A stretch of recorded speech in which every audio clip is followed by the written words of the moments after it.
r/ask Reddit. What kind gesture actually annoys you? Waving me on at a stop sign when they clearly have the right of way.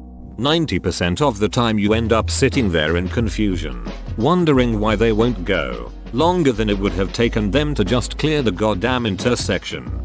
And then, since it's been so long, you start driving into the intersection at the exact same time they decide to drive into the intersection. So now you have to hit the brakes and start the process over. Edit. Brakes not brakes. Not telling me something to protect me drives me crazy. My mom just had an overnight stay in the hospital and kept it from me. Nothing ended up being wrong, thank God, but they wanted to keep her because of family history. She told me after she was released and couldn't seem to figure out why I was so upset. Or blowing something serious off as no big deal because they are trying to calm you. Holding the door for me but from the inside of the door frame, so I have to scoot by them butt to crotch style. Edit. My first silver. Thank you. You must go butt to crotch as well, comrade. Edit 2. I'm not worthy. I go crotch to crotch while making eye contact. Dominance asserted. Edit. Thanks for the silver, kind friends. I'd go crotch to crotch with each of you. I go butt to butt so we don't even have to look at each other. When passengers offer to give directions and basically force others to not use the GPS, and then they don't even give the directions properly, like they get distracted and then tell others at the last possible second to dive bomb a turn because they were in the wrong lane to begin with. When I'm driving and someone is giving me directions, I always say, alright, where do I turn next? He'll let you know when we get close. No, you'll let me know now. Also help me, he'll get GPS involved. If you don't drive, you have no intuition at all for when directions are needed. Well, that was an unexpected RIP inbox. Ducking up the flow at an intersection by not taking your turn and flagging others through. Edit. Wow, thanks for the gold. I really hit on a hot topic. Edit. A silver and platinum too. I feel like the only girl at the gangbang. Drive correctly, not politely. I've always heard it be predictable, not kind while driving. If you don't merge in zipper fashion, you're dead to us all. Letting 3 cars in to be polite completely disrupts the flow. Going off this, you only need to do a few good deeds a day while driving. If you stop to let someone in at every single intersection, the people behind you will get annoyed. Yep, it's not only the intentions but also the broader effects. I'm starting to count to 5 to see if people are taking the space I'm leaving for them before closing up. Edit. For regular merges, not where a lane drops due to construction or whatever. When store associates come up to me 2 seconds after I've walked into the store asking if I am finding everything okay. At my store we're required. It sucks for us too, but we get secret shopped each month and get written up if we fail. Yeah, we hate it as much as you do. We don't think you're incapable of finding stuff on your own. We just have to ask and we're sorry. Edit. You/my dongus averages eyes put it perfectly. I work in a very busy retail store, so we don't really know if a customer has been approached yet or needs our help. Some people are really weirdo. They stand by the product they want and refuse to ask for help. There will be plenty of available sales reps, but they just stand there getting madder and madder, then write us a negative review because nobody approached them. People are weird. Breaking the order of how things should move in order to give someone the ability to go first. Now you are just confusing people and wasting time.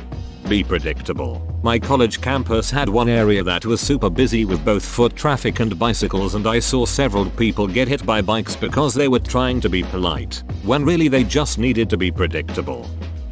When people try to be helpful by grabbing heavy items I'm carrying out of my arms without asking me first, I appreciate the sentiment, but it throws off the balance of all the other heavy objects in my arms.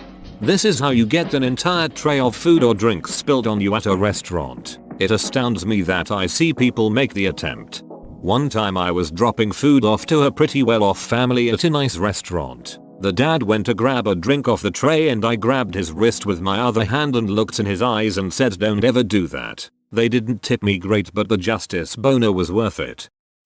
Sympathetic Valentine's Day cards. The only thing worse than knowing that no one is attracted to me is knowing that someone pities me. Not having anyone be attracted to me is fairly easy to live with. Being pitied puts a dent my self-pride. I didn't know that was a thing honestly. Thinking of you and your singleness on this difficult day, you are in our prayers. So I walk with a cane and I can't lift much. However, when I'm insisting that I can do a particularly small thing, it really upsets me when people insist on doing it for me anyway. It makes me feel weaker and embarrassed. Seriously, offer people with handicaps help. Of course, please do that. But if they are insisting that they are fine, then please let them do that thing they are capable of. For me, it makes me feel just a little bit more empowered. Also, thank you for your kindness. I don't mean to diminish it or seem ungrateful.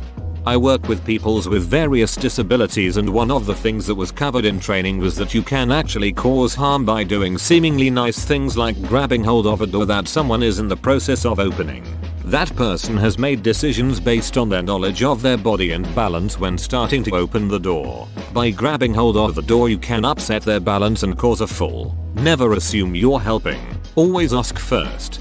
This has happened to me several times, usually at home though. For instance, I'll hold the screen door open and will put part of my weight on it while trying to open the real door, and my husband will come up behind me to help by holding the screen door. Poor guy didn't realize I was bearing weight there while using the cane hand to fumble with the keys. I fell twice before it stuck. I didn't get hurt, but I felt so bad that he felt bad.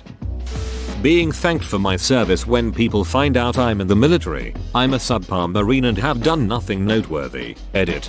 Thanks for the gold and the silver. I've heard this from lots of military members. My favorite was an ex-Air Force member who said, "I don't know why anyone thanked me. I literally sat behind a computer for years in the US, doing work that had literally no impact on our freedom.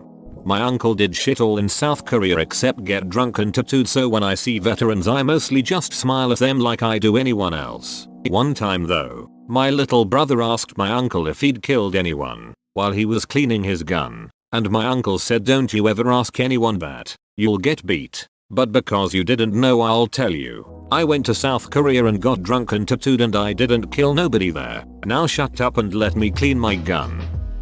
When people feel compelled to eat with me if I'm eating alone.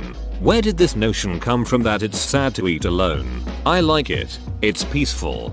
I was in my work canteen a little while ago at the very edge of a row of tables, completely alone. Maybe 24 seats, all empty, plus more empty tables and sofas in the room. I was reading a book. Two colleagues whose names I don't even know came in, sat right in front of me and didn't say a word to me or each other. I was so uncomfortable. I know the feeling.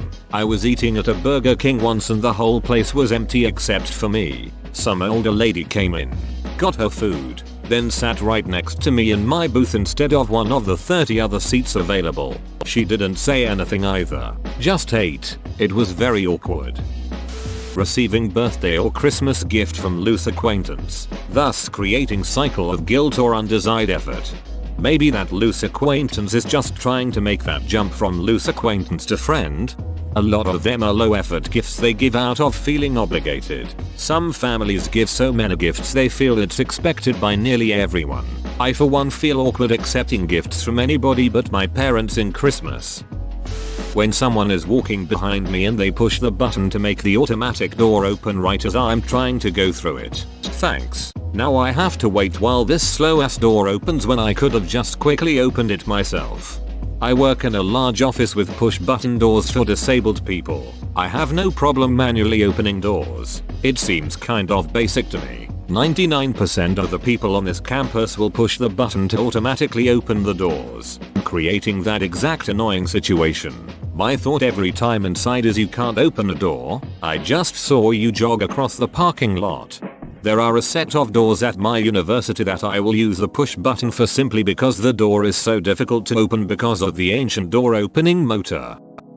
One time a mystery neighbor salted my steps. The steps really didn't need it. I had removed any snow ice with a shovel, but the salt, which I initially didn't realize was there, hurt my dog's paws. Also, a guy at work wanted to help by scraping the snow off my car. He didn't just do my windshield. He did the hood too and scratched the duck out of it with his scraper. Lastly, I have a beautiful, Long, bluestone driveway. Neighbor's boyfriend wanted to help by plowing it. He ended up dumping a bunch of the stones across the street. TL.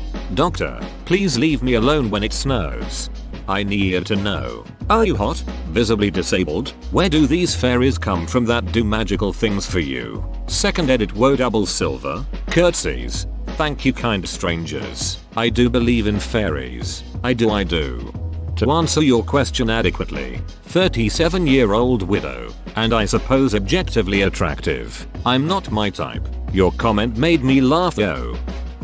People being given pets as a surprise gift for Christmas or a birthday. I'm sure many of them will have a good home nonetheless, but some of them will end up in situations that are not fully thought out with people who may not be up to the task of being a responsible pet owner because they either never had a say in it or view pets as toys.